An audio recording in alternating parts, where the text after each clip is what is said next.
Para ensamblar una computadora Pentium 4 necesitamos un case Pentium 4.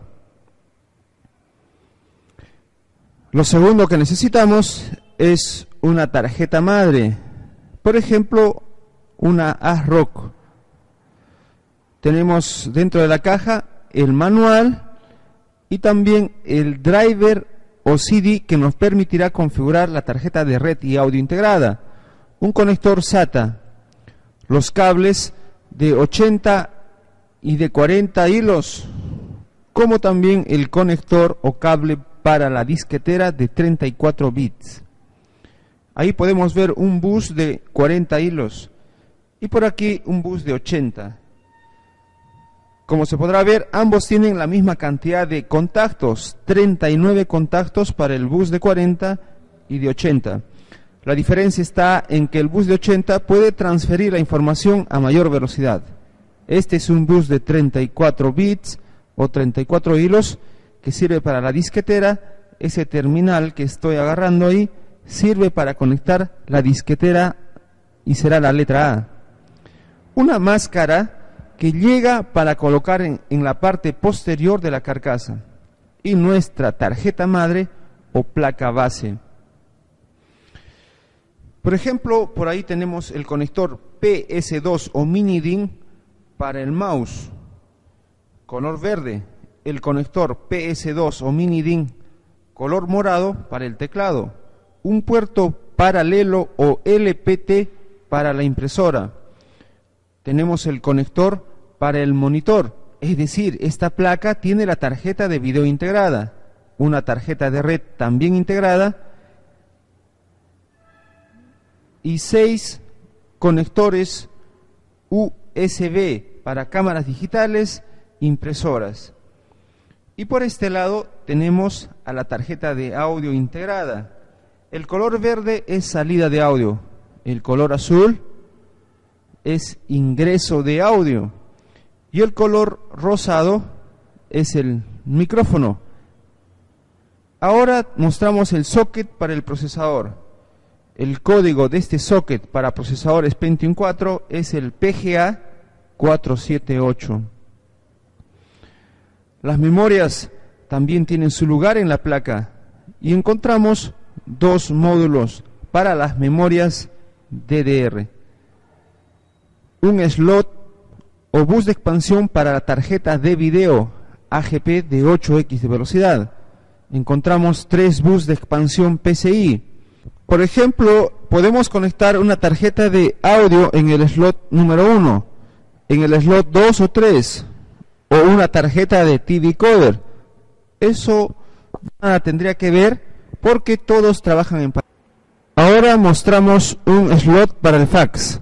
El conector para la disquetera se llama floppy y en la placa está marcada muy bien. 2 conectores ID2 y el ID1 para discos duros, lectores de CD. Cada faja o correa de 40 que se puede conectar en estos conectores puede albergar hasta 2 dispositivos. El chipset es importante porque se encarga de administrar a todos los dispositivos de la placa. El conector ATX para la fuente de poder y el conector especial de 12 voltios que sirve para proteger a la placa de un posible cortocircuito. El procesador que utilizaremos ahora es un Intel Celeron de 2.4 GHz de velocidad, 533 MHz de FSB o velocidad de bus de sistema. Este dato tiene que coincidir con las características de la placa. Ahora, la memoria caché que tiene este procesador es de 256 kilobytes. El procesador físicamente tiene varias patitas y el fabricante ha impreso las características del procesador también en él. Entonces no nos pueden engañar al momento de comprar un procesador. El ventilador que sirve para refrigerar el CPU. Nuestra tarjeta madre tiene la tarjeta de video integrada. Sin embargo, se puede quemar o en muchas ocasiones no puede ser suficiente para ciertos programas. Por eso colocaremos una tarjeta de video de 8X de velocidad de 128 MB de RAM. La tarjeta de video llega con un driver o CD que nos permitirá configurar la cantidad de colores en el Windows. Tenemos la tarjeta de video AGP. ¿De cómo sabemos que es tarjeta de video? Si comparamos con la tarjeta de video integrada, podemos ver que tiene la misma cantidad de agujeros y el conector es casi idéntico. La memoria RAM es importante porque almacena al Windows en forma temporal. El modelo que tenemos es DDR porque tiene una sola ranura. También ese dato lo encontraremos en el sticker. Capacidad 256 MB, velocidad DDR de 333 MHz. En la placa base o tarjeta madre encontramos los dos bancos para las memorias, el DDR1 y el DDR2. Se recomienda colocar primero en el banco 1. El disco duro es un medio de almacenamiento de datos magnético. Ahí se instala el Windows. Tenemos uno de 20 GB de capacidad. Hay que prepararlo, de lo contrario no podemos guardar ni siquiera datos. Por la parte posterior podemos ver dónde se conecta el bus de 40 o de 80 hilos. Podemos ver la parte de configuración para que sean esclavos o maestros y el conector ATX de la fuente de poder o fuente de alimentación. El lector de CDs o quemador de CDs es autoconfigurable. Simplemente tenemos que conectar el bus de 40 o de 80 y también el conector P10 de la fuente de poder. A continuación sacamos las protecciones del case o carcasa de los costados. Se recomienda sacar ambas tapas del case o carcasa porque hay muchos tornillos que poner. Dentro del case o carcasa debe de llegar el cable poder o cable 220 voltios. También tiene que llegar un juego de tornillos que nos permitirá sujetar la placa y los demás dispositivos al case. Un material filtrante para la humedad que de todas maneras tiene que estar dentro del case. La fuente de poder o fuente de alimentación debe ser mínimo de 400 watts ATX. Hay varios conectores, no todos se usan. El conector ATX de la fuente de poder es el más grande y el conector pequeño es el ATX de 12 voltios que sirve para detectar algún posible cortocircuito. Ahí tenemos hasta 5 conectores para los discos duros y lectoras de CD. Cualquiera de ellos sirve. No hay una restricción. Ahí tenemos 2 conectores pequeños para las disqueteras. El ventilador del case o carcasa tiene que estar conectado en algún lugar de la placa base. Ahora, estos conectores o cables salen de la parte delantera del case. Tenemos los botones de power, reset, una conexión USB externa. Ahí podemos ver el USB y al costado también los cables de audio o conectores de audio.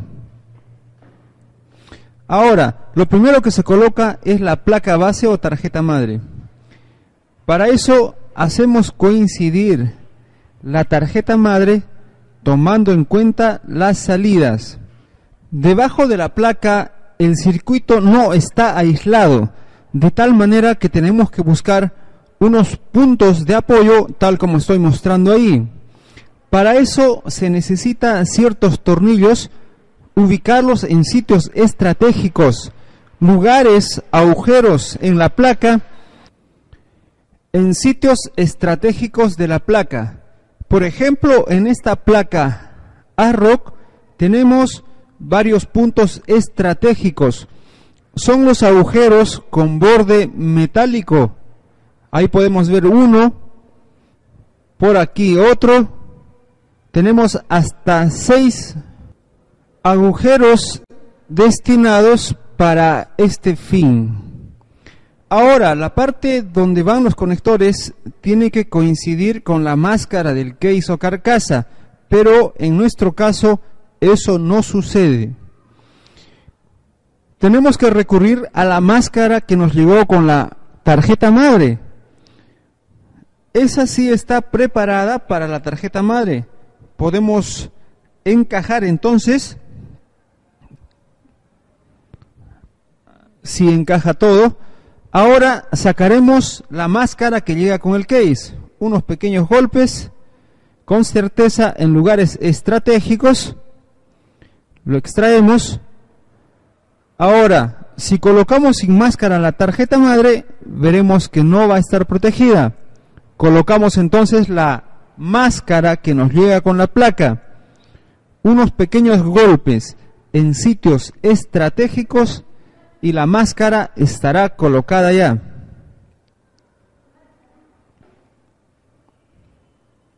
Eso es.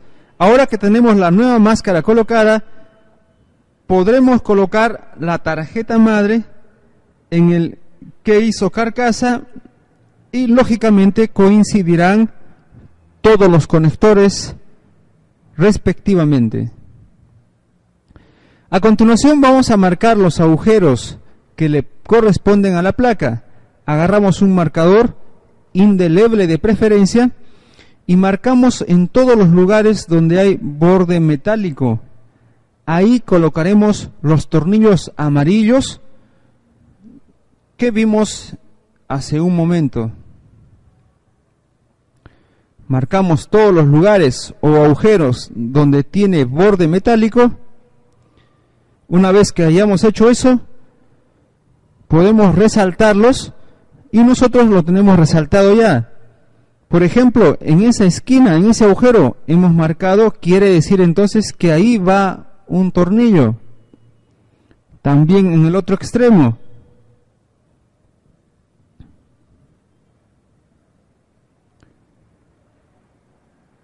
Es decir, en todos los agujeros se recomienda que hagas una marca, porque ahí tendrá que ir los tornillos que servirán de soporte para que la placa base o placa madre no haga contacto con el case directamente, sino que funcionen como soporte para el mismo. Entonces, en cada uno de los agujeros vamos a colocar los tornillos amarillos que a continuación podemos apreciar. Estos tornillos llegan cuando uno compra el case o carcasa. Simplemente con la mano encajamos en dichos lugares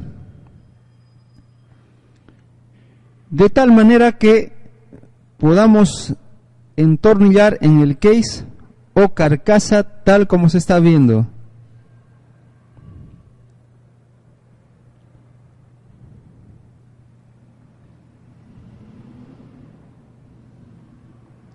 Ahora, para sujetarlos bien, vamos a utilizar un pequeño alicate y ajustamos el tornillo respectivamente.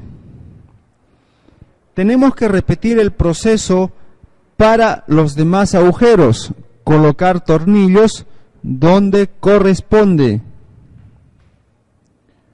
El otro agujero marcado está más abajo y seguimos el mismo procedimiento para el tornillo.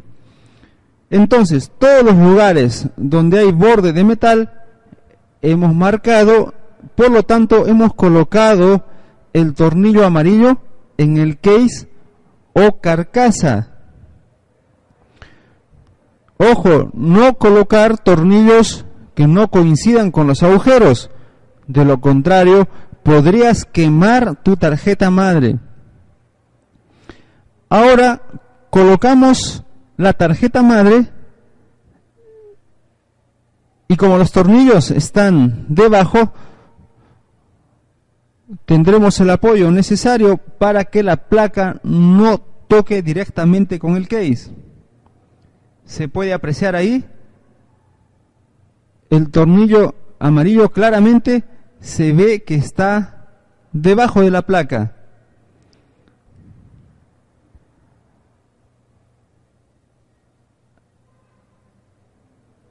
Ahora supervisamos que todos los agujeros y tornillos coincidan respectivamente. Utilizamos ese tipo de tornillo para sujetar la placa al case mediante el tornillo especial, el de color amarillo. Para este caso se recomienda tener un destornillador imantado. No se va a dañar ninguna de las estructuras, tampoco se dañan los discos duros ni disquetes si utilizamos un destornillador imantado. Entornillamos entonces, procuramos no ajustarlos bien, solo hasta la mitad. Luego de colocar todos los tornillos, haremos un ajuste general, porque muchas veces cuando uno ajusta un tornillo, los demás ya no se pueden colocar, entonces evitaremos ese problema. Se recomienda colocar entonces en todos los agujeros posibles. Esto hará que la tarjeta madre esté bien sujeto al case o carcasa. Nos toca ahora entornillar como debe ser, a fondo. Terminamos entonces con todos los tornillos de ajustar hasta el fondo. Tienen que hacerlo con mucho cuidado. Muchas veces, por hacer mucha presión, uno puede rayar la placa y malograr ciertos dispositivos. Como verán, coinciden todos los conectores. Ahora, para colocar el procesador en el socket, tenemos que ver qué tipo de socket es. Haremos la práctica en otra placa similar a la que hemos visto. El socket tiene una referencia. Una de las esquinas no tiene lugar para dos patitas. Levantamos entonces la palanca a 90 grados y observamos la referencia tal como se está indicando ahí con el destornillador.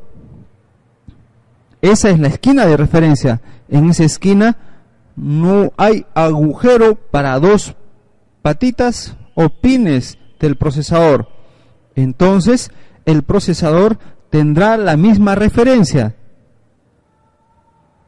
Podemos ver claramente que en esa esquina hay un agujero, una esquina marcada, y por la parte posterior de las patas podemos ver que efectivamente faltan dos patas. Ahora, la única forma posible de que encaje bien el procesador en el socket va a ser tomando la referencia. Esa esquina donde está el agujero coincidirá entonces con la esquina de donde se origina la palanca. Verificar por todos lados que haya encajado bien el procesador. Una vez que nos aseguremos de ello, podemos presionar con un dedo y con el otro dedo bajamos la palanca y presionamos bien el procesador. Encima del procesador tendría que ir una pasta térmica. Los procesadores con su respectivo ventilador traen ya la pasta térmica. El ventilador, para que funcione, tiene que conectarse en algún lugar. Ahí podemos ver el enchufe. Y en la placa, el nombre para el conector del ventilador se llama CPU fan. En algunas placas lleva el nombre de fan 1. Tomamos en cuenta la referencia y hacemos coincidir. Nada es a la fuerza, sino que encaja justamente como corresponde. Ahora, este ventilador tiene forma rectangular, de tal manera que existirán dos maneras posibles como conectar este ventilador encima del CPU. Hacemos encajar entonces el ventilador encima del CPU, bajamos los seguros que están a los costados, eso es, con un poco de presión, eso es. Una vez que hayan encajado los 4 ganchos que se van a sujetar al socket, las palancas blancas las llevamos al lado contrario, no haciendo mucha presión, sino tomando su precaución. De lo contrario, las palanquitas se pueden quebrar. Ya está colocado el procesador. Ese mismo proceso repetiremos en el case o carcasa. Para sacar es fácil el procesador. Llevamos las palancas al lado posterior. Una vez que queda flojo todo, agarramos un destornillador plano y palanqueamos en los 4 extremos, en los 4 ganchos que se adhieren al socket del ventilador. Ya tenemos 2 ganchos zafados. Volvemos al lado posterior. Esos lados también tenemos que sacarlos. Otra vez un destornillador plano. Palanqueamos ahí con mucho cuidado. Y el último gancho también sale. Y podemos ver que ya sale rápidamente el ventilador. Ahora, para sacar el procesador, el ganchito se levanta a 90 grados y se extrae el procesador en forma vertical. Ahora, para colocar la memoria RAM, el modelo que tenemos es un modelo DDR porque tiene una sola ranura. En la placa está marcado cuál es el módulo 1 y el módulo 2. El módulo 1 casi siempre va cerca al procesador. Entonces, abrimos las palancas, hacemos coincidir la memoria RAM en su respectivo carril o ranura y luego presionamos bien de tal manera que queda sujeto ya. Ahora colocaremos una tarjeta de video AGP de 8X de velocidad. Es una tarjeta de video por el conector. Aquí tengo yo el enchufe que sale del monitor. Si logro conectar en esta tarjeta, significa entonces que la tarjeta que tengo es una tarjeta gráfica o de video. Nuestra placa madre tiene tarjeta de video integrada. Lo sabemos porque ahí se puede conectar el enchufe que sale del monitor. Muchas veces se puede quemar esa tarjeta de video o puede ser que sea muy lenta para el trabajo que tenemos. Entonces podemos colocar una tarjeta AGP de video en el slot AGP. Sacamos el seguro y luego calzamos y tratamos de ver en qué lugar o cuál de las chapas del case tendrán que salir para que tengamos abierto el contacto de la tarjeta de video. Extraemos la chapa del case por ese agujero. Entonces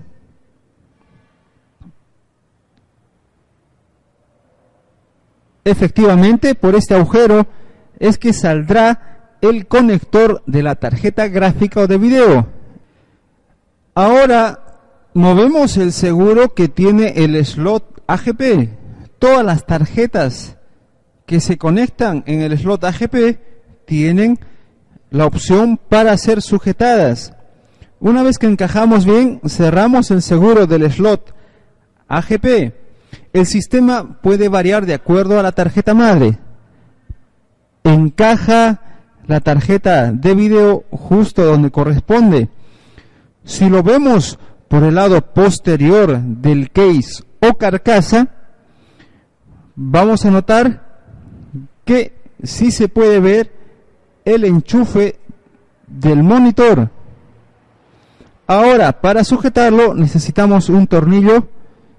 Es el tornillo que se puede apreciar en las imágenes. No utilizar otro tornillo, sino el que tiene forma hexagonal. Ahora, para conectar los discos duros, tenemos las bahías en el case preparadas para este fin. En realidad podemos conectar hasta 4 discos duros con el bus de 40 o de 80 hilos. Nosotros utilizaremos un solo disco duro.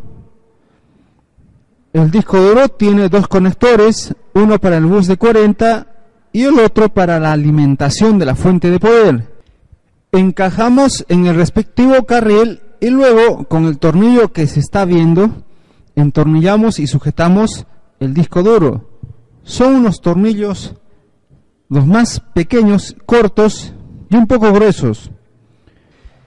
Por el otro lado del case o carcasa también podemos colocar los respectivos tornillos. Recuerda no sujetarlos bien, solo hasta la mitad, porque luego vamos a repasar y ajustar como debe ser.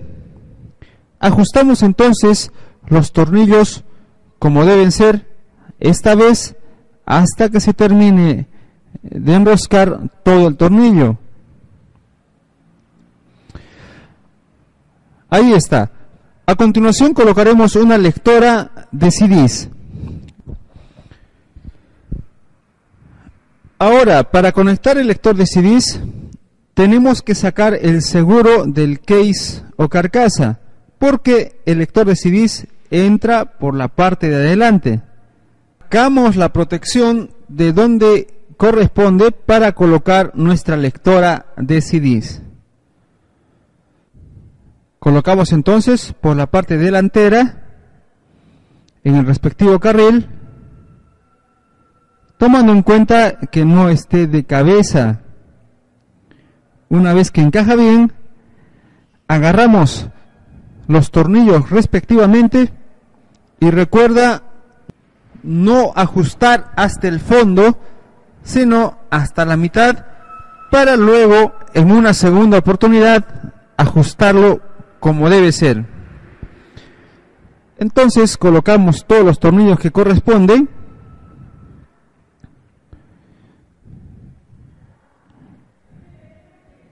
Es el tornillo que estás viendo. Se puede ver en las imágenes qué tipo de tornillo es. La parte lateral opuesta también hacemos lo mismo.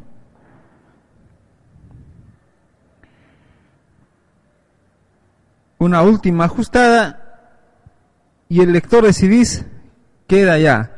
Ahora vamos a alimentar nuestra tarjeta madre. Tenemos dos conectores. Ahora conectamos el ATX en el lugar que corresponde. En la placa muchas veces aparece con el nombre ATX. Hacemos coincidir entonces el gancho del conector ATX con la muesca que está en la placa. Procuramos que encaje bien.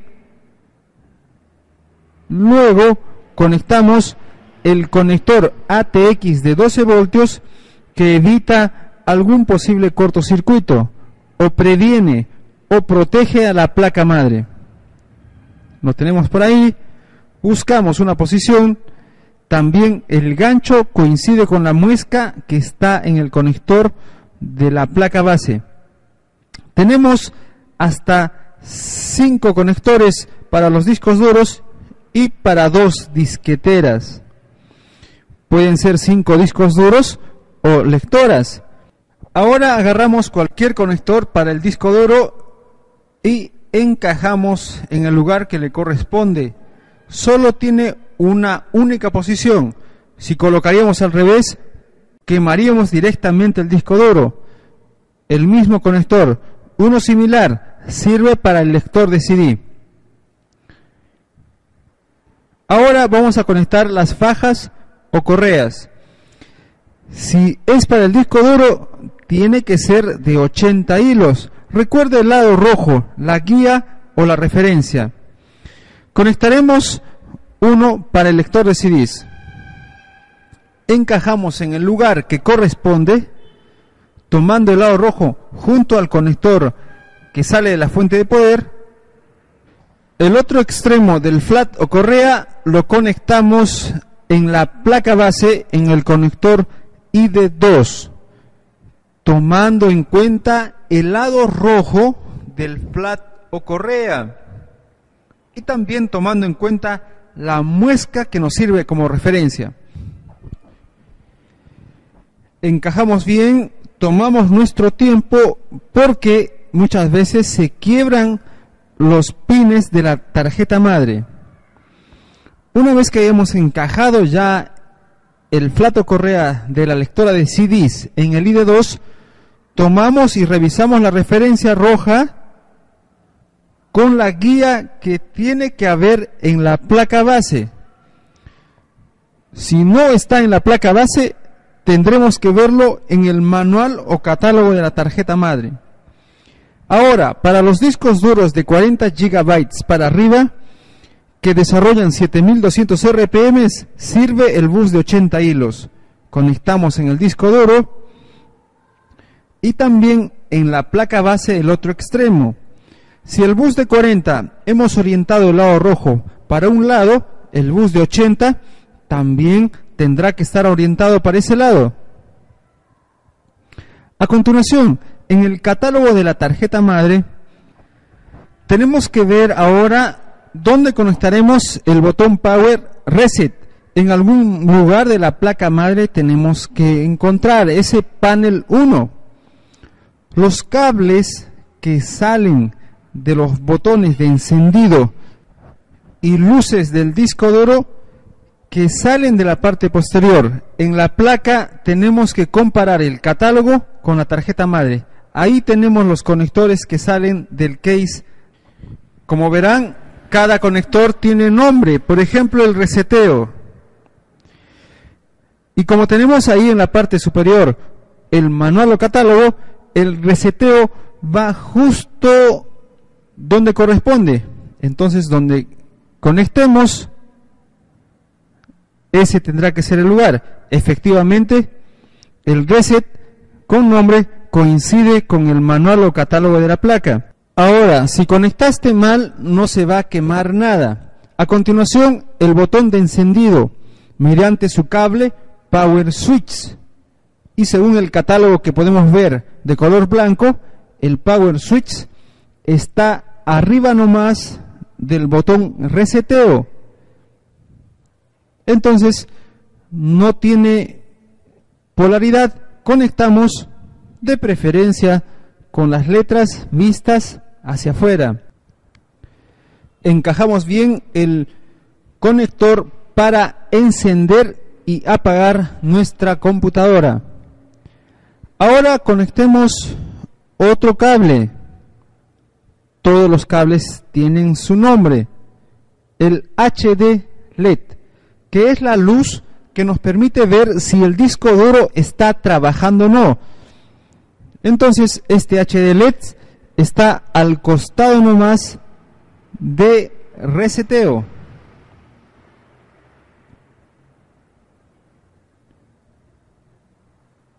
Eso es. Una vez que encajan, lo tenemos ya. Ahora nos falta conectar un cuarto cable o conector, y este cuarto cable conector es el Power LED, es decir, la luz que nos va a indicar si la computadora está encendida o no. Y según el manual, ese conector tiene que ir ahí.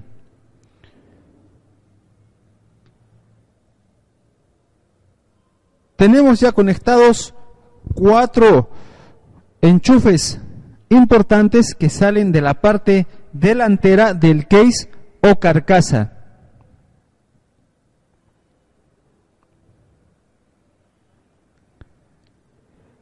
Ahora hay otros conectores externos del case, como por ejemplo el conector USB. Si tenemos un conector externo del USB, entonces tendremos que conectar donde corresponde en la placa.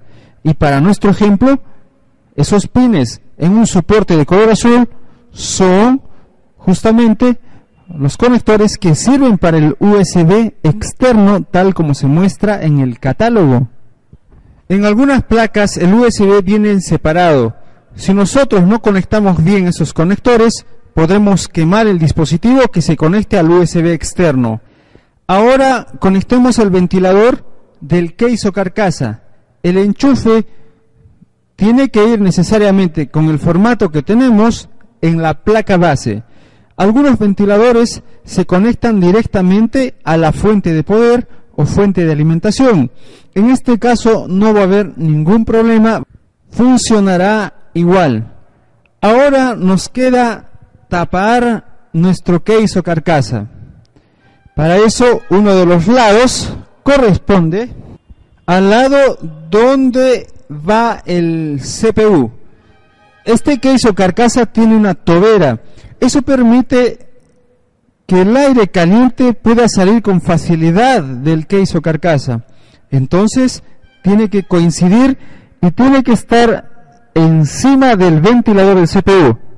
Encajamos bien entonces nuestra tapa del lado que corresponde. A continuación, colocamos los tornillos respectivos, tal como se puede ver en las imágenes. Ahora el otro lado también.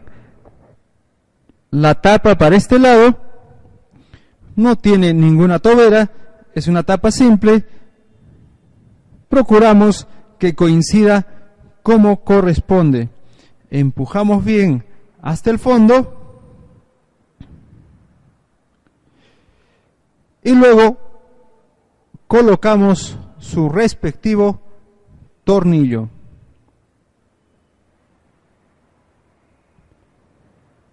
Entonces, hemos terminado ya con esta parte del armado de la computadora. Podemos conectar a continuación todos los demás componentes o dispositivos.